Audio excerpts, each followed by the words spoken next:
এটা কিন্তু গরম ভাতে খেতে দারুণ লাগে, তো এইভাবে অবশ্যই একবার বানিয়ে দেখবেন।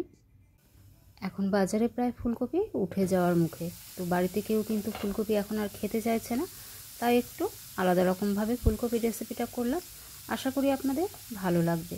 হ্যালো ফ্রেন্ডস, বর্ণালীস ফুড স্টোরিজ চ্যানেলে আপনাদের আরও একবার স্বাগত। তাহলে দেরি না করে চলুন রেসিপিটা শুরু করা যাক। তার জন্য এখানে আমি একটা ফুলকপি নিয়ে নিয়েছি। এটা একটা মিডিয়াম সাইজের ফুলকপি নিয়েছি, আর ফুলকপি কিন্তু পুরোটা আমি ব্যবহার করব না, আমি অর্ধেকটা ব্যবহার করব, তো আপনারা আপনাদের প্রয়োজন মতো ব্যবহার করতে পারেন। এখানে ফুলকপির পাতাগুলো আমি ছাড়িয়ে নিয়েছি, এরপর ফুলকপি থেকে বড় বড় ফুলগুলো এইভাবে আমি কেটে নিচ্ছি। তো যেহেতু এখানে আমি সবটা ব্যবহার করব না, ওই জন্য আমি অর্ধেকটা ফুলকপির ফুলগুলোই এভাবে কেটে নিয়েছি। এখানে কিন্তু আমি দেশি ফুলকপিটাই ব্যবহার করেছি, খুব বেশি বড় ফুলকপি কিন্তু আমি ব্যবহার করি। অর্ধেকটা ফুলকপি আমি সরিয়ে রেখে দিলাম। আর এই ফুলকপিগুলোর কিন্তু কোনো গন্ধ থাকে না।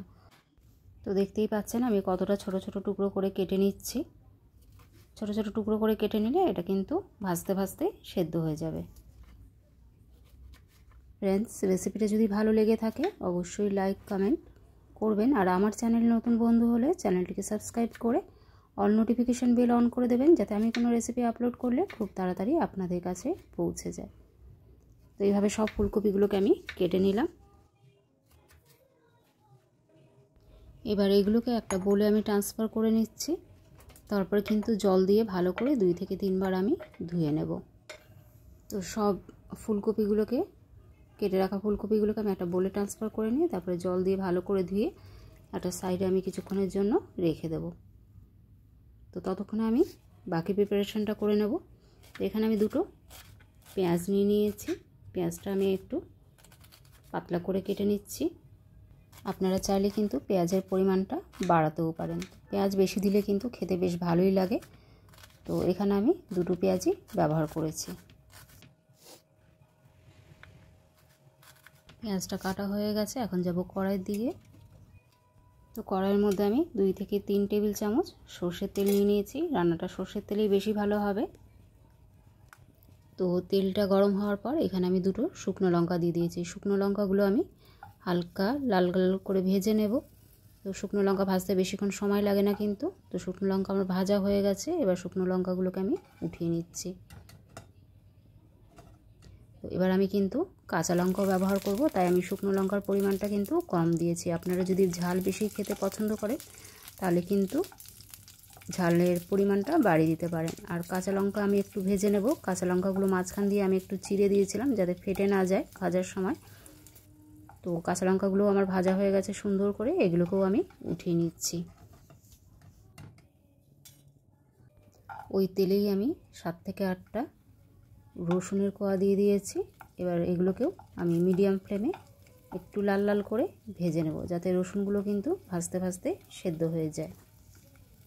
এখানে কিন্তু রসুনগুলোর কালার হালকা চেঞ্জ হতে শুরু করেছে। তো আমি আর একটু ভেজে নেব, যতক্ষণ না রসুনগুলো ভালো মতো সেদ্ধ হয়ে যাচ্ছে আর একটু ভাজা ভাজা হচ্ছে।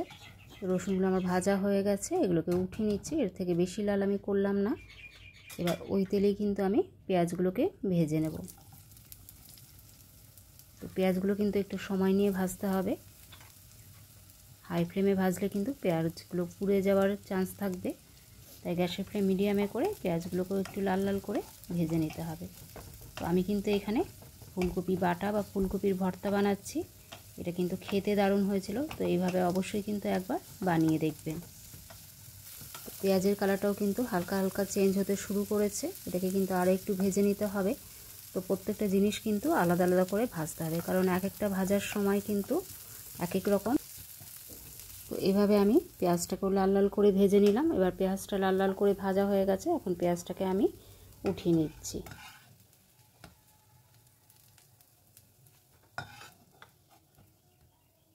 এখন ওই কড়াইতেই আমি একটা ছোট সাইজের টমেটো এভাবে দুভাগ করে কেটে নিয়েছিলাম, সেটা দিয়ে দিলাম। আর তার উপর থেকে সামান্য একটু নুন দিয়ে ঢাকা দিয়ে গ্যাসের ফ্লেম লো করে এটাকেও কিন্তু আমি একটু সেঁকে নেব, মানে এমনভাবে এটাকে ভেজে নিতে হবে যাতে এটা কিন্তু সেদ্ধ হয়ে যায়। তো এখানে আমি তেল বেশি দিইনি, ওই জন্য যদি জলের প্রয়োজন হয় তাহলে কিন্তু ঢাকা খুলে 1-2 বার জলের ছেটা দেওয়া যেতে পারে। তো এখানে আমি গ্যাসের ফ্লেম একদম লোতে করে উল্টে পাল্টে টমেটোটাকে একটু সেঁকে নিলাম। ওটা কিন্তু ভালো করে সেদ্ধ হয়েছিল, তারপরে ওটাকে আমি উঠিয়ে নিয়েছি। টমেটোটা দিয়ে কিন্তু ফুলকপির ভর্তাটা দারুণ লেগেছিল, তাই আমি টমেটোটা ব্যবহার করেছিলাম। আপনারা চাইলে স্কিপও করতে পারেন। এবার ওই কড়াইতে আরও 2 টেবিল চামচ আমি সর্ষের তেল দিয়ে দিলাম। তেলটা গরম হওয়ার পর 1 চামচ কালো জিরে আমি ফোড়ন দিয়েছি।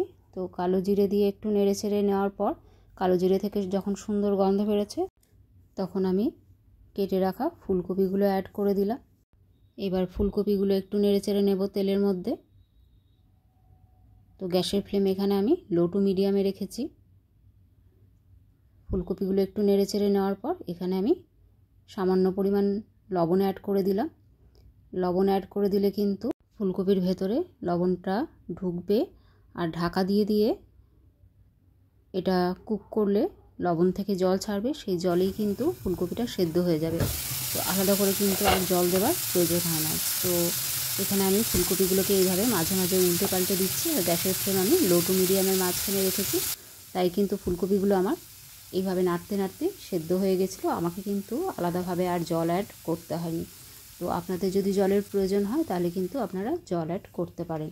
তো এইভাবে 2 থেকে 3 বার আমি ঢাকা দিয়ে ঢাকা খুলে নেড়ে চেড়ে ফুলকপিগুলোকে ভেজে নিয়েছিলাম, আর ফুলকপিগুলো সেদ্ধ হয়ে গেছিলো।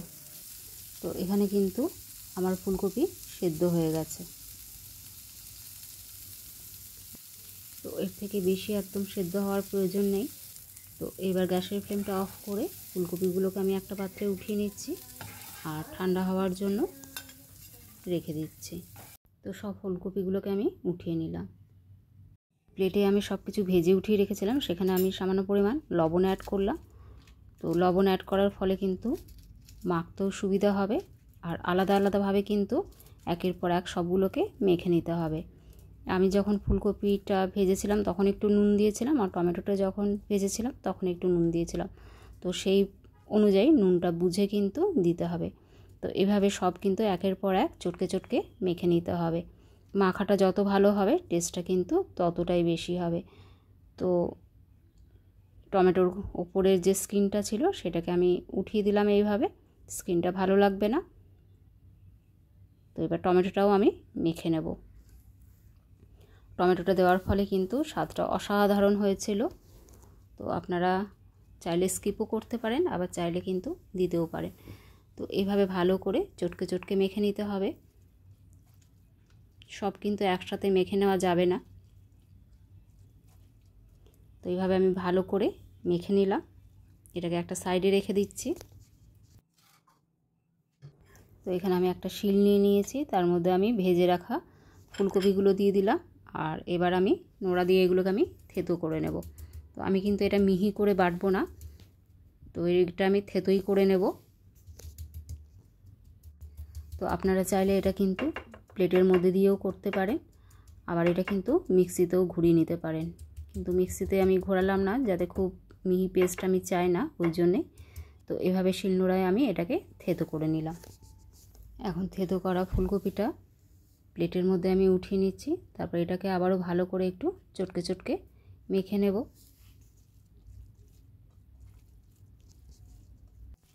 তো এখানে আমি ভালো করে চটকে চটকে মেখে নিয়েছি। এখন যে কড়াইতে আমি ফুলকপিটা ভেজেছিলাম সেই কড়াইতেই কিন্তু এটাকে আমি একটু 2 মিনিট নেড়ে চেড়ে নেব, গ্যাসের ফ্লেম মিডিয়ামে রেখে। তো আমি কিন্তু আলাদাভাবে আর কোনো তেল অ্যাড করিনি। তো এভাবে এটাকে একটু শুকনো শুকনো করে নেব। তো আপনারা চাইলে এই প্রসেসটা নাও করতে পারেন, কিন্তু এটা করলে না জল জলে ভাবটা একটু কমে যায়। তো সেজন্য এটা করে নিলে টেস্টটা কিন্তু ভালো হবে। তো এবার 2 থেকে 3 মিনিট এটাকে মিডিয়াম ফ্লেমে আমি একটু শুকনো শুকনো করে নিয়েছি। তো এই সময় কিন্তু নুনটাও টেস্ট করে দেখতে পারেন, কম হলে কিন্তু নুনটা দেওয়া যেতে পারে।